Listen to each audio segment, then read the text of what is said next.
So that's why I've been doing research on this for a few years, and these ladies are helping me with their own approach to it. And I'm really interested in learning more from gaming fans, specifically about what you all think is important about addiction or problems related to gaming. And this time we're going to start talking about what can we do about problematic gaming to support the best results for everybody. So let's take a moment and have the panelists introduce themselves. Hi, oh, do you want to go first, Matt? Sorry. Yes, hi. I'm Matt. I'm Michelle's son, and I'm helping out with her presentation. He's the #1 computer scientist, tech guy. He takes care of all the development related. And I'm Anne-Marie Porter. I am a PhD student, 5th year at UNCC, that's the University of North Carolina at Charlotte. And I'm a video game researcher, so I'm pretty excited to help with this topic. Hi, I'm Amanda Lang. I work for Microsoft. I have done research in the past. I do research on how players in games, how players interact with games, essentially. I'm interested in narrative interactions and things like that. So I'm also working on this. I have a master's degree from Michigan State University, where I used to study augmented reality and stuff like that. And I forgot to introduce myself. I'm Michelle Kohler-Harris. Got my PhD last year from Johns Hopkins School of Public Health. I study mental health. I'm a researcher, not a clinician, never treated people. And I'm really interested, my research plan focuses on how commercial off-the-shelf games can be useful for mental health and how you can separate out the uses from the potential problems to make sure that if you're using games for mental health, you're not causing additional problems. So, with that said, it's really important, according to my IRB, my research organization, it's really important that you all know that there's going to be research conducted during this presentation. So you don't have to stay here. You can leave at any time. You don't have to participate.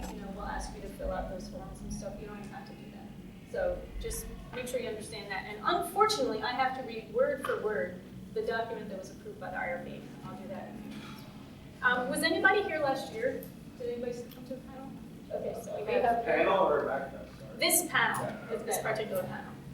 All right, so last year we talked about game addiction. Magfest in general? This is my 3rd time.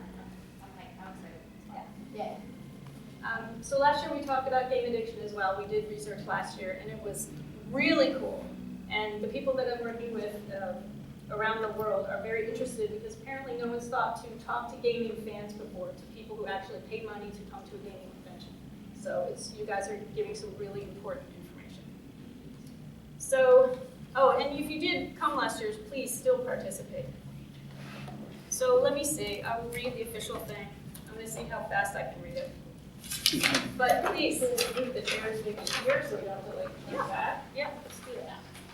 So we're not turning them Yeah. over? Yeah, exactly. Oh, is that what he asked you about, moving the chairs? Yes, that's what he Okay. said. Yeah. So please I want to feel sit free directly to, in front of Mario. we can, You could also. we're good. Feel free to stop and ask questions at any Oh, I love time. it. Sure. Thank you. Okay, like I said earlier, from the Johns Hopkins School of Public Health, we'll be doing research part of this presentation. We'll be talking about how to improve decision-making procedures from research about video games. We want you to be a part of the study because you have an interest in research about the health effects of games or games that are used for health. You don't have to join, but if you stay here now, you're agreeing to be part of this research. It's fine to leave if you want. The research will take about 45 minutes. If you stay for the research, we'll ask you questions in the group, and you're free to answer during this presentation. You can participate now as much or as little as you want, but your participation in the presentation will end when the presentation ends. It's possible you feel uncomfortable with some of the questions or the discussion that takes place here today, but we don't expect it. You don't have to answer questions. Participate in the discussion. You can leave at any time. You might incur text or data costs if you use your mobile phone. Since this is a public forum, anyone at the presentation can see your questions or comments unless you post them anonymously. We won't identify people by name here, and you can use an anonymous username or alias if you decide to use Twitter. Let's see, if you really want to be anonymous and you want to use Twitter or something, you can make a Gmail alias, make a Twitter account, and no one will know at all what you have to say. We won't be able to. And if we share your data with other researchers, we will make sure that they have the same protections. Magfest or other people here may be recording the presentation too, but we won't use those recordings or access them. And you might enjoy being a part of an official research community, but other than that, we won't pay you for participating. We will use your input to figure out how people with different perspectives about video games can collaborate in decision-making about games. This web post provides suggestions to academic researchers, game developers, clinicians, and gamers about issues related to video gaming and how. Do you have any questions? No? No questions? Okay. If you do, there's some contact information here. You can contact me later or the principal investigator, my research institution, anything you want. Does anybody want to leave? Question? No? Okay. So, study to begin.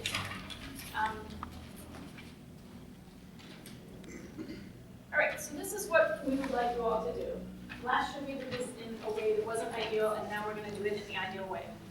Think about what game addiction is, what it means to have problems related to gaming.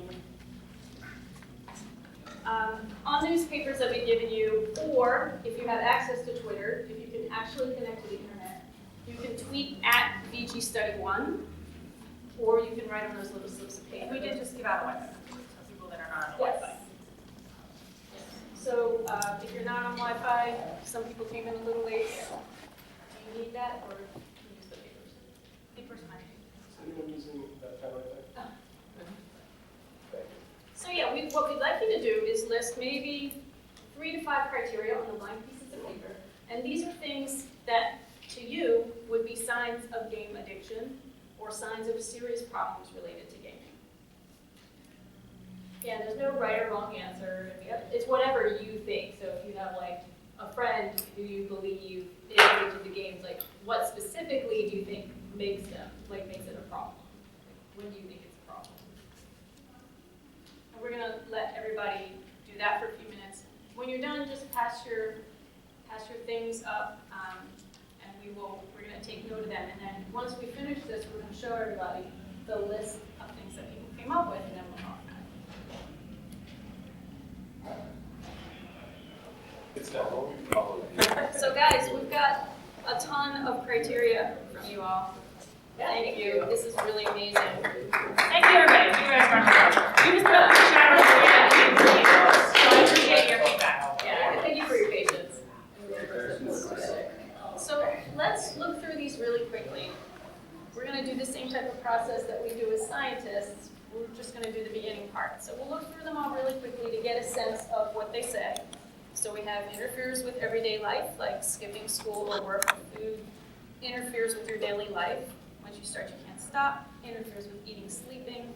Interruption of game session causes anger. Negatively impacts social life. Choose games over leaving house consistently. Obsessive thoughts about gaming and intrusive.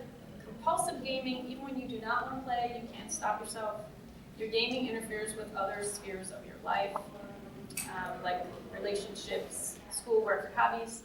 When the need or desire to play interferes with normal life functions, such as missing social events in order to game, cutting off friends, health issues, delusional to real life, I'm going to ask what that means, unrealistic goals in real life, or spending habits, impedes daily function. Is anybody sensing a pattern yet of one criteria, possible criteria?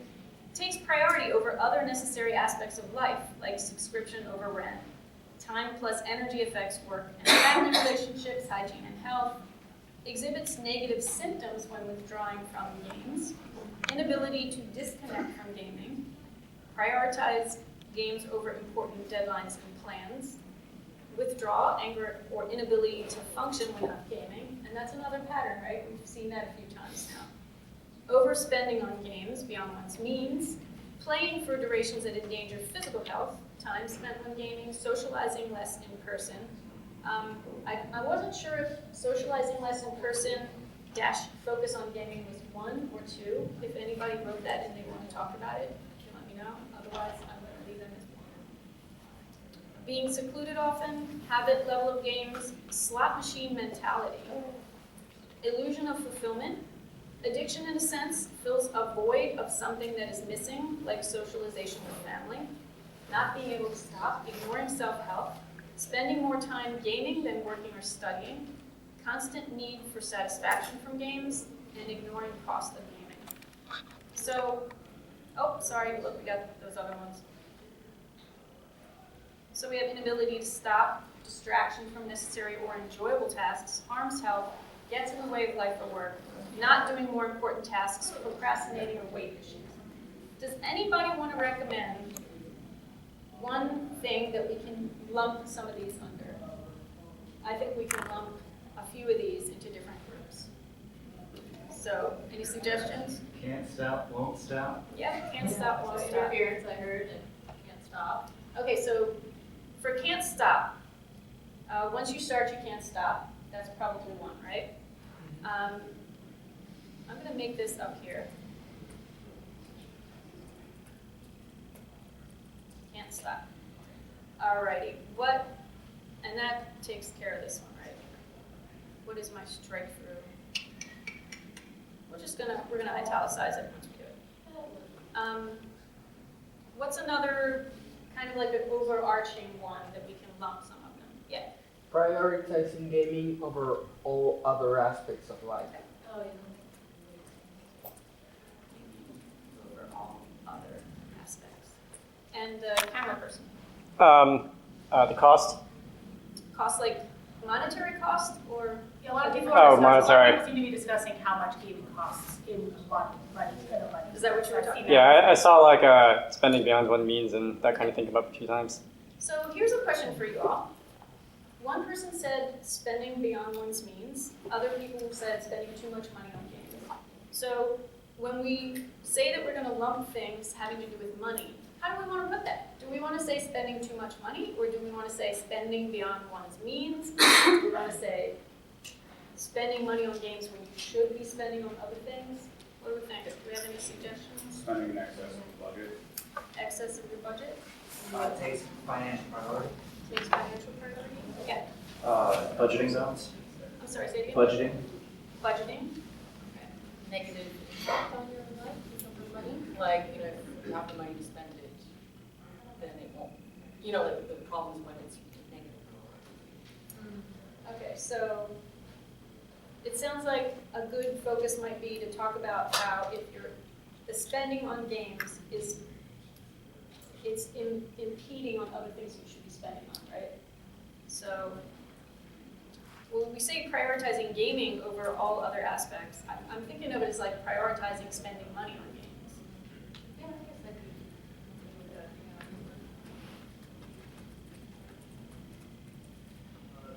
All right, any other overarching ones? Well, Health, okay. And when we say health, what are we talking about? Because people have mentioned health in general. They've mentioned hygiene, health issues, weight is one of the things, weight issues, self-health. So I'm wondering, like, what do we want to include under here? Do we want to separate out anything specifically? So like, what are you asking, like, what examples of like Yeah. health What are? are some examples of health that people could neglect? Yeah. well, I mean, I know for me, sleep, food, and probably socializing. Socializing is like a major. It's like a need. Be able to Since if they're spending so much time gaming, they're gonna just eat whatever they can find, chips, crackers, Okay. fast food, unhealthy. unhealthy food in general, which will have bad consequences later on. Okay. All right. Yeah. Maybe ignoring other physiological symptoms like, having too much exposure to bright lights that affects your sleep cycle or things that make you more susceptible. Stroke. Okay. Anyone else? It can also affect like you procrastinate to go to the doctors or something like that. Okay.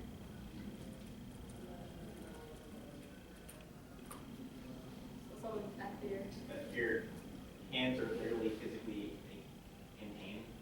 Oh, like a carpal tunnel. Carpal tunnel. Yeah.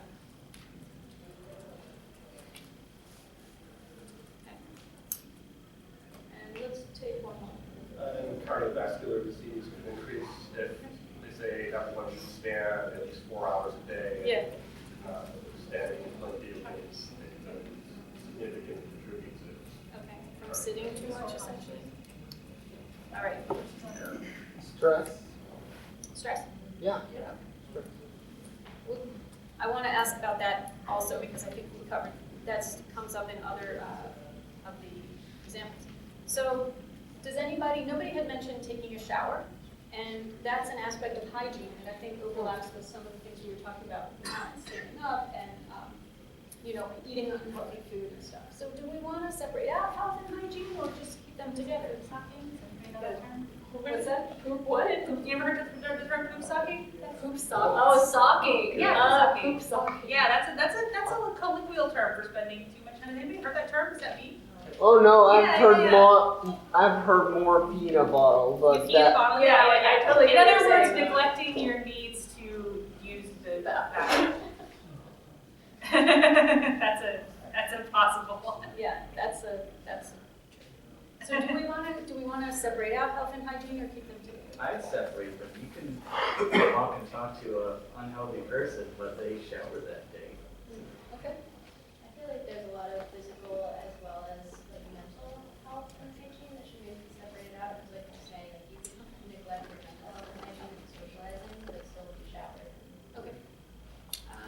So then we'll put affects hygiene, and should we put any of the top ones with that? Or is it all the health stuff up there and then hygiene's in the center? And here's another question. This kind of moves on to the next one. I see this interference thing coming up a lot. So I wonder, interferes with everyday life. We have skipping school or work or food. And then we just have the same kind of thing, eating and sleeping. I think that's the one that I mentioned about prioritizing gaming and overall other aspects. So then, believe it or not, what you just brought up is one of the big debates in the field. So we'll get to it a little bit down the line, but the question is there something separate between prioritizing gaming and having gaming interfere? So we'll talk about that more in a minute. Well, Yes. so wouldn't prioritizing gaming itself wouldn't necessarily make it an addiction. An addiction is a personality disorder, right? So. No comment.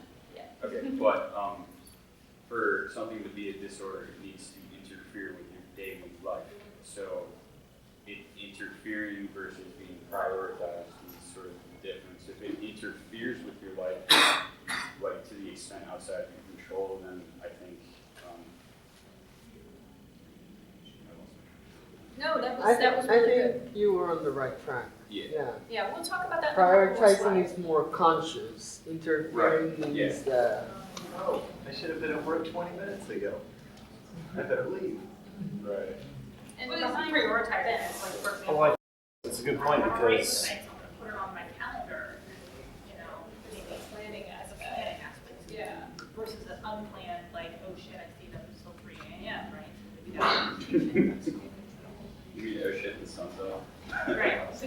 All right, go ahead. I was going to say that you could prioritize to do things that doesn't necessarily mean it has like an addictive purpose. So you could prioritize to watch the football or baseball game, and that's important.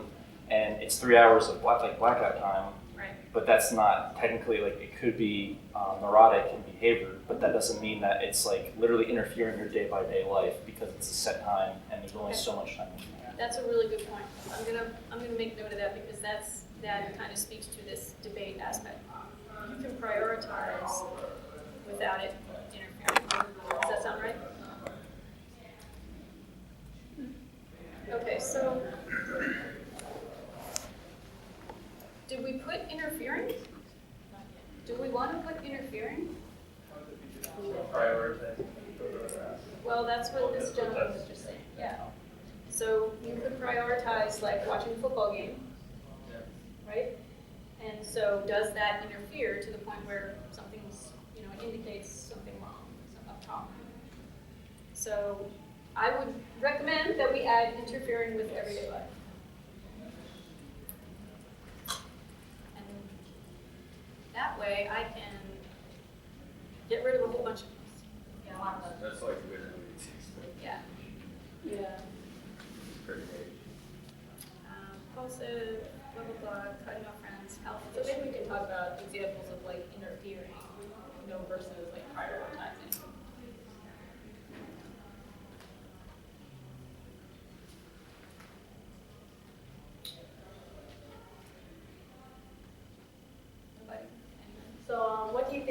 be like an example of interfering?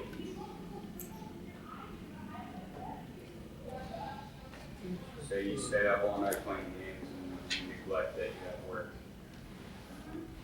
Or you make plans with somebody and you end up bailing on them because, you're going to sleep all day because you gaming until the sun came up. Okay, so kind of like blinking out on social plans. And one back here. There'd be a limited time event in a game that has more of a immediate quality. So you have to prioritize that time, and it's only for a limited time. So everything else kind of gets shuffled to the side in order to capitalize on that for whatever kind of investment you're doing. Gotcha. Because that would be like impulsive prioritizing. More impulsive, yeah. I have more of a question. Is there somewhere in the world like a set guideline of what somebody needs to do on a daily basis, on a weekly basis to be healthy, like by World Health Organization or something? Like you have to shower 3 times a week or something like that, or like access to that? There are different, The parts of studies it. exist per everything, but not in general. What do you need to do? But there exists, like, for example, you have to drink 8 glasses of water a day. It exists. You have to walk certain amount of time to be healthy. But it doesn't exist like you have to do this, But many of this, those and that studies of also all. do not agree with each other. For example, the water thing is like published by bottled water companies to try to make you drink that much water. So maybe that's not 100% scientific. So the water one in particular is contentious. Right. I mean, water's great. Don't drink water, but it does. It's not. There's not necessarily a certain set amount that everyone has to be drinking because reasons. Or like the steps, for example, that was like one study of one particular community. Many studies say it actually needs to be a lot more steps than that. There's a lot of science about like how little you should sit per day, but is all of that science like in agreement? That's not necessarily true. So there's a lot of different information about what exactly your body needs to be healthy, and the real answer to that is like it's all a matter of study. A lot of times these studies are backed by different sources who have different stakes in the problem. So, I mean, is that, Yeah. I think also there's a lot of variability in case by case. right, everybody's Based on different. genetics. Everybody's different, so there's that too. And everybody's context is different too, so their environment and like what they're able to do to be healthy in that environment, so. Working with clinicians, they tend to do it working with each patient and determining, what is best for them. And that's good in terms of like, how will this lead to ways to help people who have problems related to gaming. But I'm sorry, let's move on because we gotta try to put all of these together into a few criteria so that we can rank them. So what we have left, we have interruption of game session causes anger. I'm gonna try to put some things together and like you all to tell me if you think that these are reasonable groups. Interrupting game session causes anger. Withdrawal, anger, or inability to function when not gaming. Withdraw from friends or family. So is that 2 different types of withdrawal, or is that the same withdrawal? I would say 2, that's Two? social Okay. versus emotional. So let's go back to the idea of getting angry. I don't think you could really group those 2 as different things because inability to like. Inability to function when not gaming, anger, or inability to function when not gaming. It's too general to it's like think that they're 2 separate things. Okay. I think we gotta do the best with what we have. So I think maybe we can lump together, if you guys think so. You say like emotional intelligence, like emotional social intelligence. Well, I think that's a separate thing, but I'm gonna ask you guys that. I kinda wanna get this one withdrawal out of here, because we have a couple of things related to anger. So, wait, do we wanna split this up? Is that what you guys are saying, that this is different? Yeah, I think that's right. Or maybe not an entire different category, but withdrawal can be split. There's 2 senses of the word too. Right.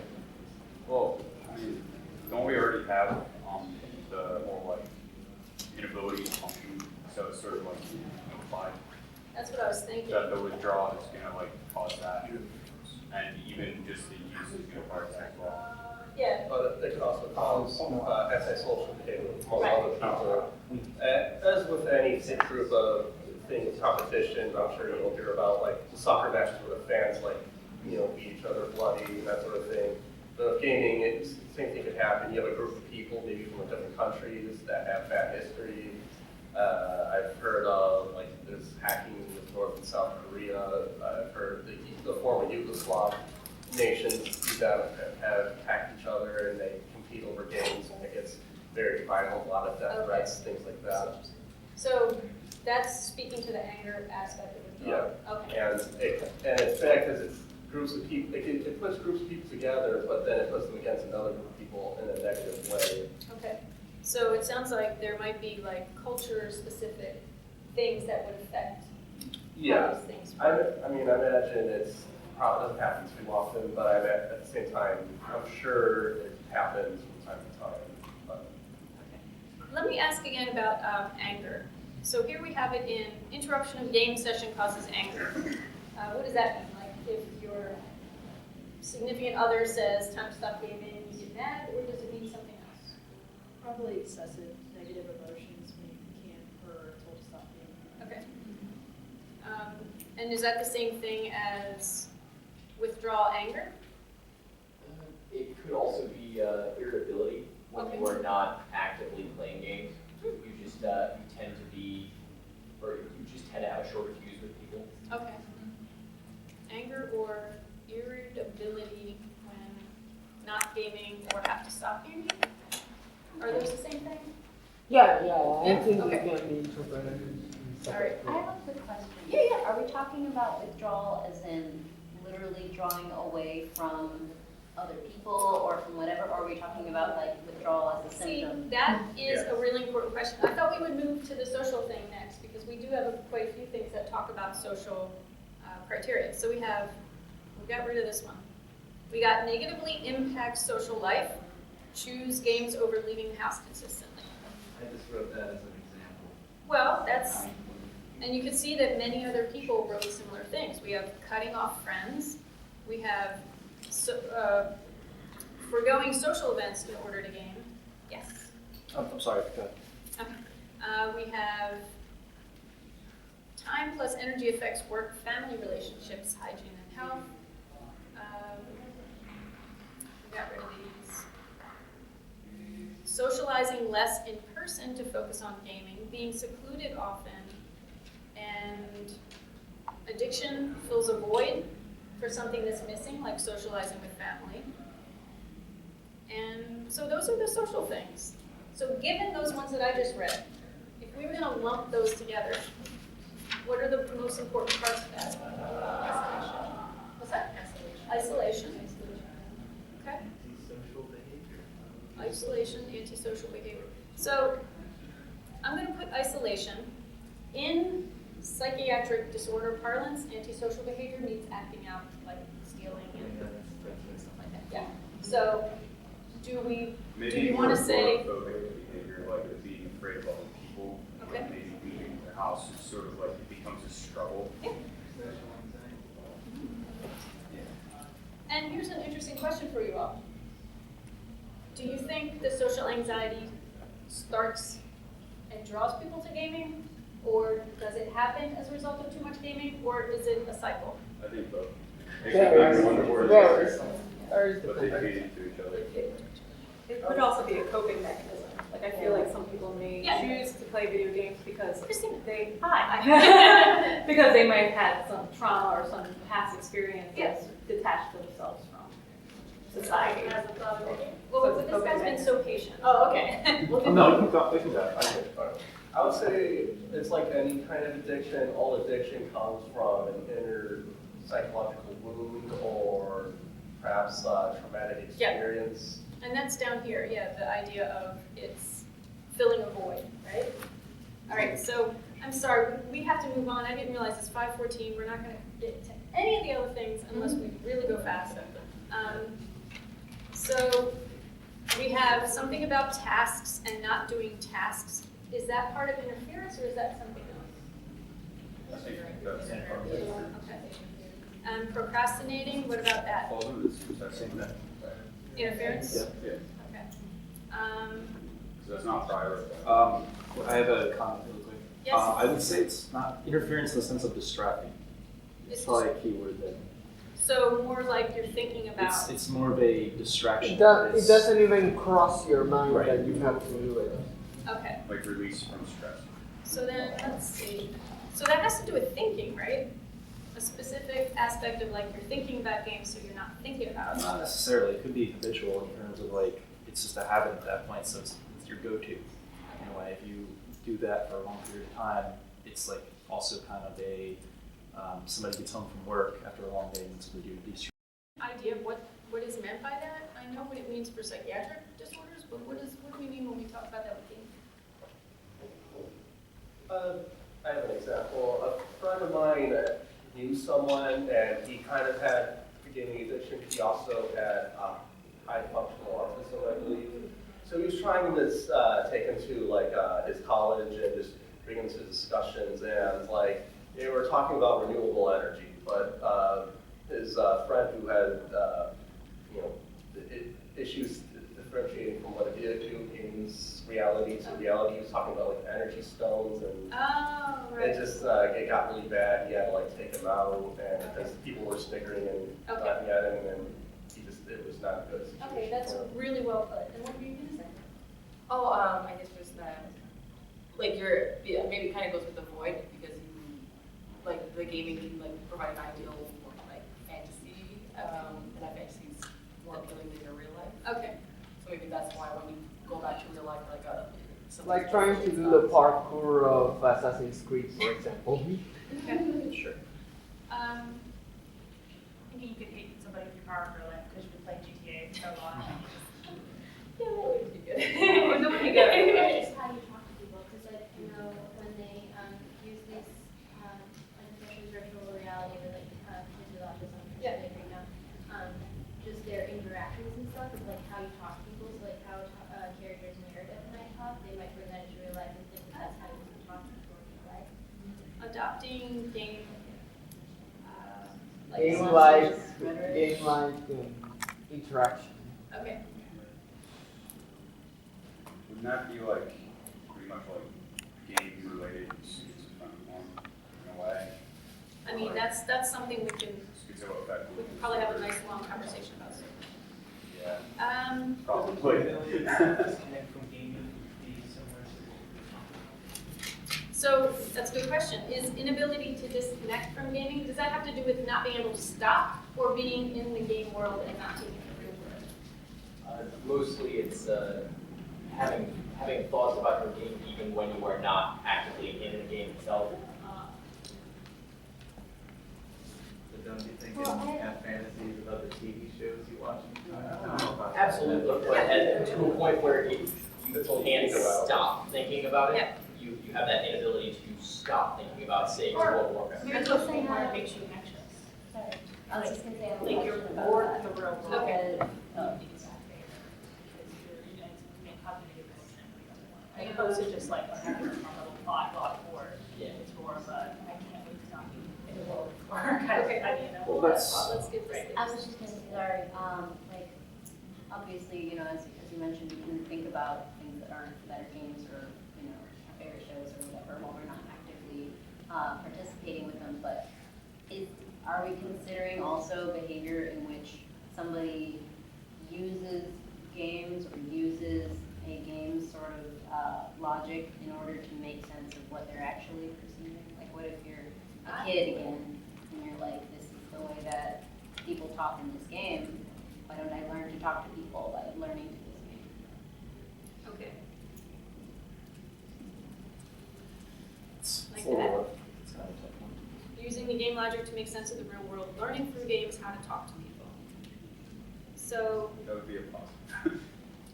to be positive. So again, Yeah, but so I asking, think, is that a negative thing, or is there a line between where that can be constructive and where that can be negative? It can be positive and it can be negative. so without putting that judgment on it, of whether it's positive or negative, maybe it's both. But do you think delusional to real life has to do with like separating the game world from the real world?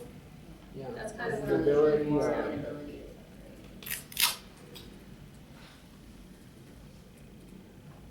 Okay, we got a couple minutes, we gotta finish this up real fast. Inability to disconnect from gaming then is gonna go up here, right? With that. Also unrealistic goals. Okay, so where does that go? Unrealistic goals in real life. That one I have actually never heard before. So good job, everybody. I think like that, like being a game developer or being like a game protagonist. I think what's meant by that, Sorry. The only thing I can think of as unrealistic goals in real life is being like a game developer when you don't have maybe the applicable skills. Okay. I didn't write that bullet point, but that's what I think. Anybody can be a game developer. I Put your head down. it relates more to like thinking that, okay, if I play this game X amount of times, I'll become a professional and make X amount of money. Okay. But in reality, like, you know, it's only like that Easy. top 0.01% that actually makes that. Like, And- couple million. I didn't write that one either, but what comes to mind for me was like in the game you can craft like 50 axes in like a day because games work like that. But if you try to do that in real life, you would get tired very quickly. Yeah. Okay. And so it's interesting because when I thought about this, I thought it meant as a person, as a developing individual, however old you are, you're not setting realistic goals about what you want to do with your life. That's what I thought it was. I didn't think it had to do with gaming specifically. So what do we think? Is it that at all, or is it just related to gaming? I think that you believe that goals that you have in the game can be achieved in real life. Yeah. I think it's unrealistic in the sense that the game gives you a goal to achieve, while as real life it's more kind of open-ended in how you do it yourself. And there's no real rules to it aside from what you make of it. Really good point. Yeah. Okay. Another thought I had is, especially like MMOs, they have, you know, unrealistic goals, things that are very hard to achieve, and you spend a lot of time, a lot of money on maybe. And so those goals themselves might be unrealistic for you, and affect the rest of the Okay. That's great. Yeah, really. Time spent gaming, is that in and of itself a factor of game addiction? Does it belong to anything else? Is it a separate factor?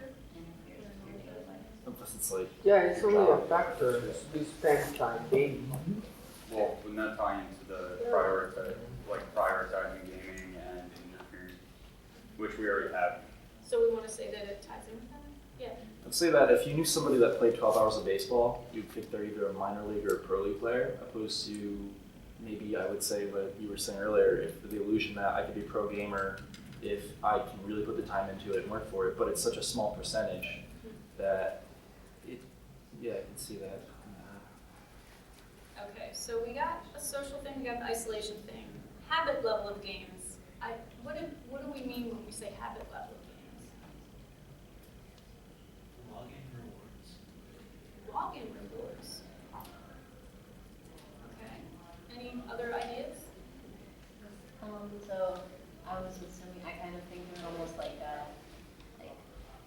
in order to cope with whatever kind of stimuli that you're experiencing in the real world, you're like, oh, what immediately makes me feel better? Let me open up the game. How do I deal with the stress right now? I'm gonna open this game.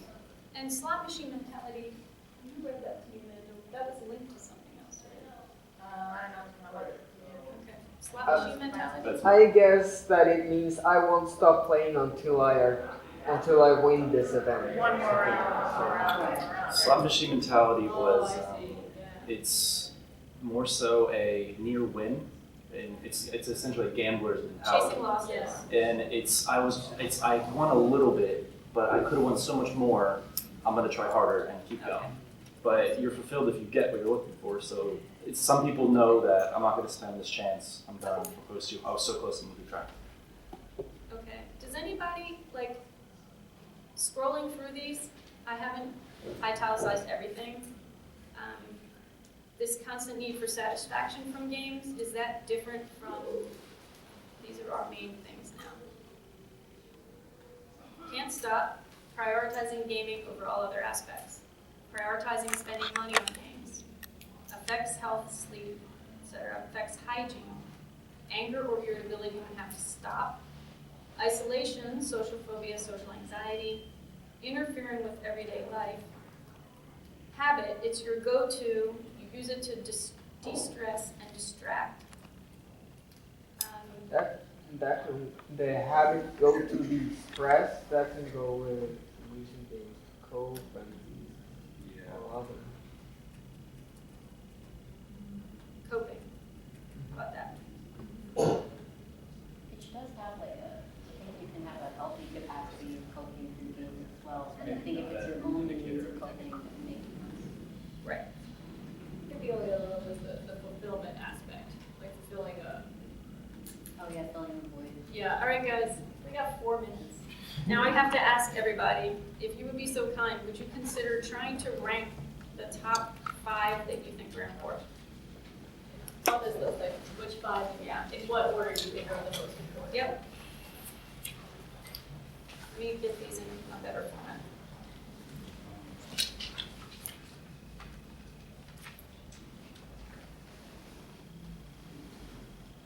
And by the way, amazing job, guys. Yeah, great conversation. Thank you. Thanks for input and everything. I'd like to make a statement, because I remember the title of this, it's what the government can do for this. Personally, I feel that like anytime, if we can learn anything from prohibition, it doesn't work and it creates the opposite effect.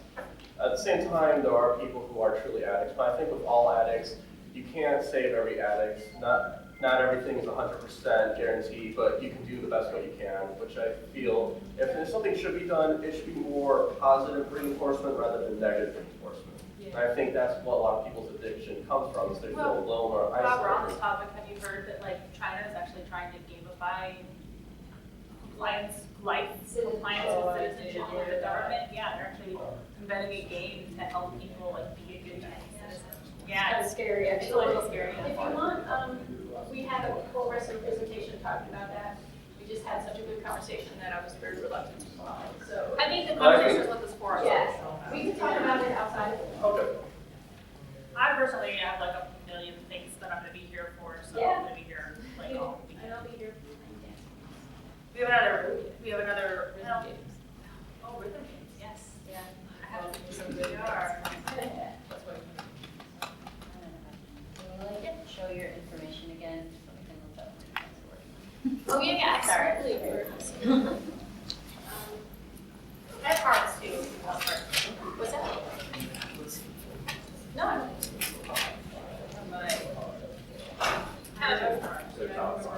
Top 5, yeah. I'm almost out. I'm gonna hand up and on.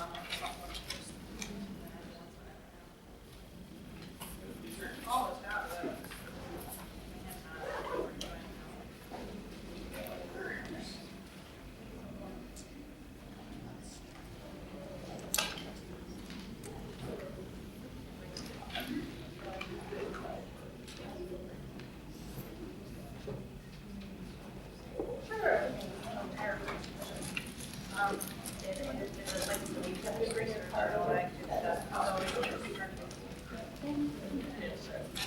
Oh, here you go, the card.